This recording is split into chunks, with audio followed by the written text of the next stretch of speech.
À cause de moi, ils se sont pas mariés. Elle a mis des photos de moi. Quoi? On voudrait savoir si vous êtes intéressés pour faire des photos. Pourquoi la youtubeuse en question désenregistre les messages vers 4h-5h du matin? J'entends vous. Mon téléphone il commence à vibrer. On voit les malades et venir dans notre agence. On va profiter ou on va parler à MC. Dis-moi si tu pleures pour lui, comme tu pleures pour moi. Oh my God. J'ai tendance à...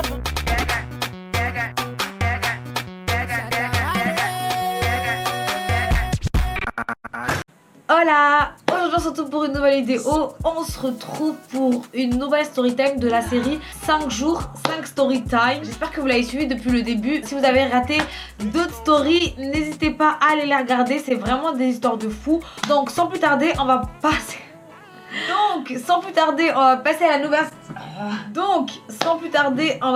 à la nouvelle story time d'aujourd'hui. Une histoire qui, franchement, j'étais vraiment choquée de voir à quel point les gens sont lâches. Quand il s'agit de répondre à leurs actes, en fait, il n'y a plus personne. Les gens, ils bloquent. Ça fait comme si on ne savait pas de quoi on parlait, sachant que derrière, bah, ça a des répercussions sur la vie des gens. Donc, sans plus tarder, passons à cette story qui, je pense, ça va choquer plus d'un.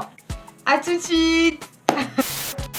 Comme d'habitude pour cette nouvelle story time, je vais parler à la première personne et je vais parler en disant je, madame, je, Donc la personne en question, je vais vous remettre dans le contexte, moi, je suis mannequin, enfin je suis pas mannequin mais je suis une pose bad sur Instagram, je suis une pose bad sur les réseaux, j'aime la photo, je pose bien, bah je suis mannequin du coup ouais, je suis un beau modèle donc j'ai un bon feed sur Instagram et je suis beaucoup sur les réseaux sociaux, beaucoup d'agences, de mannequinat, histoire de tenter mes chances un peu partout pour pouvoir me diversifier et faire de belles photos pour mon feed Instagram et pour mes autres réseaux sociaux. Donc ce qui fait que bah comme voilà bah, sur Instagram j'ai déjà été repérée bah, par plusieurs on va dire par plusieurs agents, par plusieurs agences de mannequinat et des fois on me contacte sur Instagram, sachant que sur Instagram bah généralement ça va plus vite et on m'a souvent contacté pour faire des belles photos et récemment, quand je dis récemment ça veut dire que l'histoire elle date de l'été dernier, une agence de mannequinat sur Paris m'envoie un message sur Insta sachant que j'avais déjà liké les photos de cette page là. Donc la page Instagram décide de m'écrire. La page Instagram se présente: bonjour madame, nous aimons bien ce que vous faites, on a vu que vous posez bien, ça nous a beaucoup plu, d'ailleurs on a vu que vous avez liké des photos à nous, on voudrait savoir si vous êtes intéressé pour faire des photos pour nous, pour poser pour nous. Ça ferait énormément plaisir de vous avoir dans notre agence. Donc dites-nous si c'est possible pour vous. Moi je me suis sentie un peu emballée, je me suis dit ouais, une agence qui s'intéressait à moi, ouais trop bien et tout nanana. Et j'étais un peu suspecte en fait, je me disais il faut se méfier des fois des comptes Instagram. Je me dis il y a une arnaque. Donc moi j'ai fait mes recherches et tout et je parlais à une dame en fait et la dame elle s'est présentée tout ça parce que moi de base j'habite pas sur Paris, j'ai dit j'habite dans une ville à côté, donc par rapport aux frais de transport et tout, comment ça va se passer si je décide de venir et d'accepter votre offre. Donc l'agence me dit il n'y a pas de souci madame, vous inquiétez pas, on va être là, on va payer les frais, si c'est pour venir faire les belles photos on sera là, on va tout payer. Donc moi dans ma tête je me dis non, ça se trouve c'est chelou quand même. Ce que j'ai fait c'est que j'ai appelé mes parents, j'ai dit papa, maman, il y a telle agence qui m'a contacté, donc s'il vous plaît allez regarder un peu, vérifier si c'est pas une douille, si c'est pas, on va pas me carotte derrière. Donc mon père il est allé vérifier et il m'a dit non tranquille, ça a l'air d'être une bonne agence, j'ai vu qu'il y avait des photos de mannequins et tout,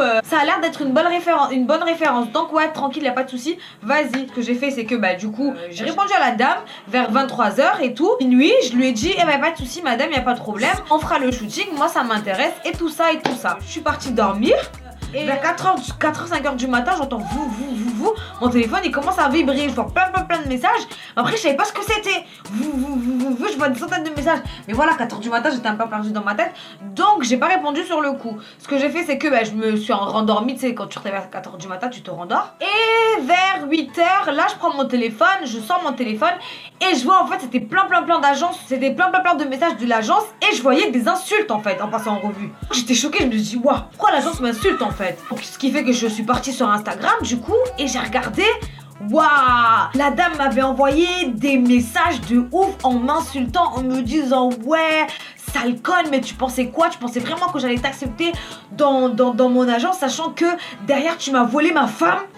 Je vois, hein, comment on me traite de connasse ou de pétasse? je sais pas quoi, sachant que j'y suis pour rien. J'ai calmé le jeu en fait. Moi je voulais calmer le jeu, je me suis dit, je comprends même pas où est-ce qu'elle veut en arriver. Donc j'ai calmé, j'ai dit, écoutez, j'ai envoyé un message, j'ai dit bonjour, etc., etc. Je comprends pas de quoi vous m'accusez, je sais pas de quoi vous parlez, donc s'il vous plaît, expliquez-moi tranquillement. Sauf que la fille, elle a pas voulu se calmer. La dame s'est excitée encore plus. Quoi? Tu crois que je sais pas qui t'es? Et là, elle sort mon prénom. Elle a sorti mon prénom, adresse, tout ça, me disant ouais, je sais qui t'es, où t'habites, ce que tu tweets sur Instagram, et je sais très bien que ce que tu tweets même, tu me vises. Tu pensais que quoi? Que t'allais me voler ma meuf et venir dans notre agence? Là, dans ma tête, je me suis dit, mais oh, quelle femme? En plus, c'est même pas, on parle d'un homme, on parle d'une femme. Dans ma tête, je me dis, mais c'est un truc de ouf, parce que déjà, moi, je suis même pas lesbienne. Donc mon délire c'est plus les hommes, donc je comprends pas pourquoi on me dit je sais pas quoi, mon délire c'est les hommes, c'est pas les femmes. Donc j'envoie un message, je lui dis que je réponds, tu vois, tranquillement, dire, tu sais, quand t'accuses de... Quand tu sens que la chose elle est fausse et toi-même tu sais pas en fait, ou tu as maman voir là, tu sais pas en fait dans quoi on t'emmène. Du coup j'ai commencé à rire, mais un rire nerveux parce que enfin on t'accuse, c'est chaud quand même. Du coup j'ai commencé à dire ouais, calmez-vous, parce que moi déjà mon bail c'est plus les hommes mais pas les femmes. Donc calmez-vous, enfin je comprends pas de quoi vous parlez. Sauf que en fait je voulais qu'elle m'explique l'histoire.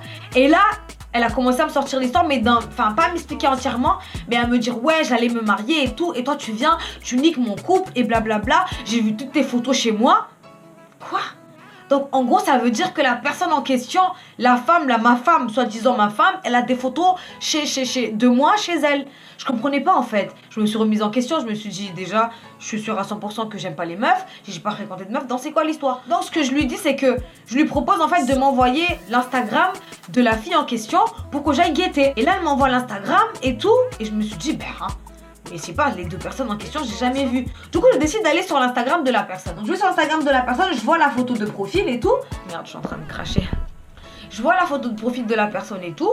Et je vois que la personne, en fait, elle m'est pas inconnue, en fait. Je me suis dit, quoi? Ce visage, il me dit quelque chose.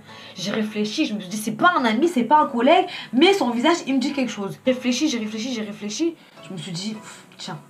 Je suis sûre que cette personne-là, je la connais. Je me suis dit, tiens, mais c'est pas la meilleure amie d'une des youtubeuses là que je suis là. Je me suis dit, attends, je vais vérifier. Sauf que en descendant plus bas, je vois aucune publication. En gros, la personne, elle m'a bloqué. Donc moi, je suis ta femme, soi-disant, et tu me bloques. Je comprends pas l'histoire. J'envoie un screen de la photo et j'envoie à mes collègues, je leur dis... Tu sais, pour confirmer, pour pas dire je suis pas folle, je vois mes collègues, je leur dis attendez les gars, cette photo là, c'est pas la photo de la meilleure amie de la youtubeuse là, avec qui elle traîne à chaque fois et tout. Et mes collègues ils me disent si, et pourquoi?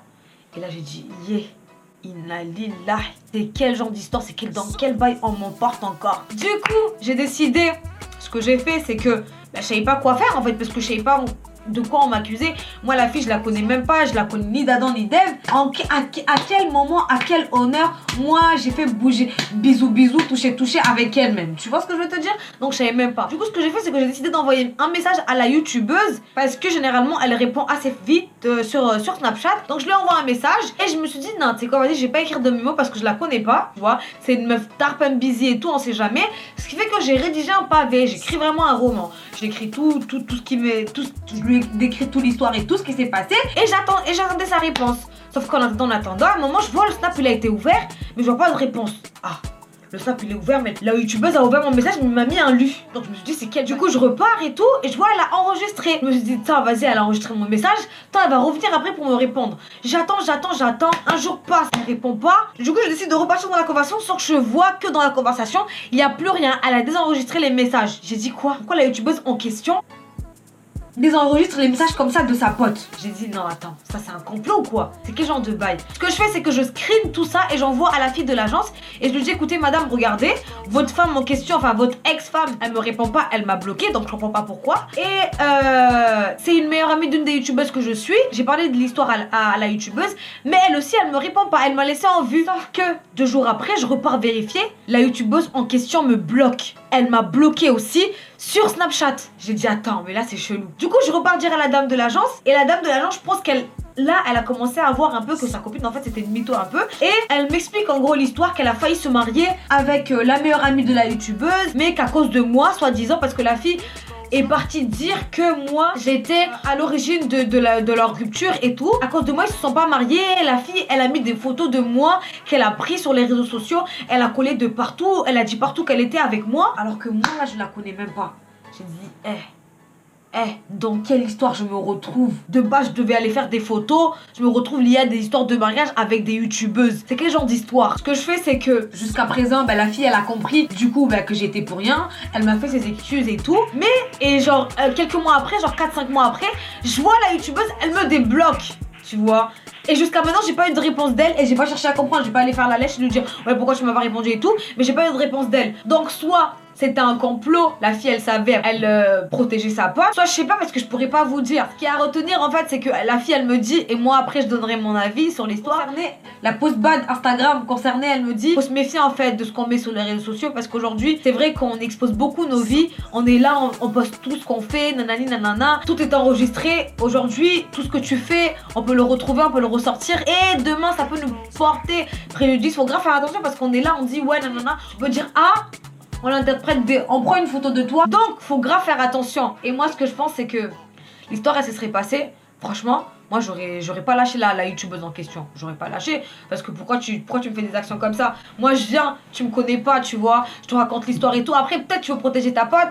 Mais je sais pas, au moins, t'es une personne que je suis. Donc, donne-moi une explication, en fait. Ne me laisse pas en vue. Franchement, moi, j'aurais pas laissé en vue comme ça. Enfin, pour moi, ça se fait pas. Déjà que sur Snapchat, d'ailleurs, si vous m'avez pas sur Snapchat, n'hésitez pas à me rajouter. J'essaie de répondre à tout le monde, même si c'est pas évident. Et au moins, j'essaie de répondre. Mais pour une histoire comme ça, de fou qui est partie loin, sachant que son père a voulu porter plainte. Donc, c'est rentré dans une histoire de famille. Donc, pour un rien, c'est parti loin. Donc franchement faites attention à ce que vous faites, à ce que vous mettez sur les réseaux sociaux parce que du jour au lendemain ça peut se retourner contre vous et ça peut vous porter préjudice. Donc voilà, c'est vraiment... Et quant aux personnes qui s'inventent des vies, continuez, franchement vous avez rien à faire. Vous êtes là-bas, vous faites les lâches. Toi t'allais te marier, pourquoi t'assumes pas en fait? Aujourd'hui, si tu voulais pas ta copine, ne t'invente pas une vie. Donc va consulter ou va parler à un psy. Mais ne prenez pas les enfants des gens qui ont rien à voir dans les histoires. Vous les mettez dans vos histoires s'il vous plaît. Faites attention quand même à ce que vous faites. Donc c'était la petite histoire de folie du jour. J'espère que la vidéo vous aura plu. On se retrouve demain pour une prochaine story time. D'ici là, vous savez ce qu'il vous reste à faire. Prenez soin de vous. Prenez soin de vous.